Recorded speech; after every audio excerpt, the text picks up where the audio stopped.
Movimiento rectilíneo uniformemente acelerado o MRUA. Este tipo de movimiento, al igual que el primer movimiento que revisamos, que era el movimiento rectilíneo uniforme, también tiene sus características. La característica número 1 es un movimiento en línea recta. Al igual que en el movimiento anterior, en este caso, también el título nos está indicando que el movimiento se va a realizar en línea recta. Una vez nos dicen movimiento rectilíneo. La segunda característica y en lo que se diferencia del movimiento rectilíneo uniforme es que en este caso la velocidad sí cambia, sí va a variar. Ya no será la misma velocidad durante todo el recorrido, sino que durante el recorrido va a ir cambiando. Y la tercera característica es que en este caso, en este movimiento, sí hay aceleración y esa aceleración es constante. Como hay aceleración, pues por supuesto la velocidad va a variar. Significa que durante el recorrido, ese móvil que estamos analizando, en algún momento va o a acelerar o a frenar. Y en ese momento va a cambiar su velocidad.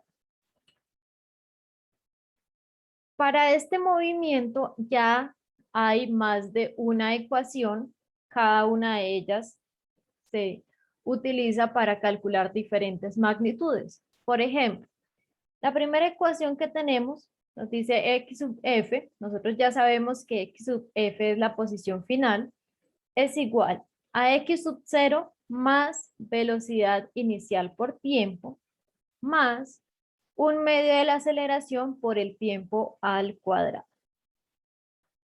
La segunda ecuación que nos va a servir para calcular la velocidad final, la velocidad inicial, la aceleración o el tiempo, dependiendo de los datos que tengamos y los datos que nos estén pidiendo calcular. ¿Listo?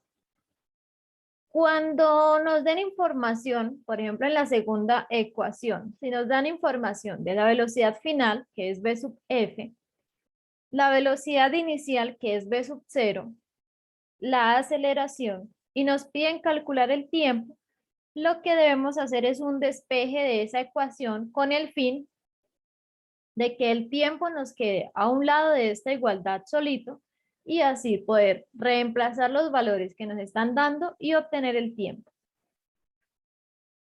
Una tercera ecuación que en este caso implica velocidad final, velocidad inicial, aceleración, pero también distancia. En la segunda implicaba velocidad final, velocidad inicial, aceleración y tiempo.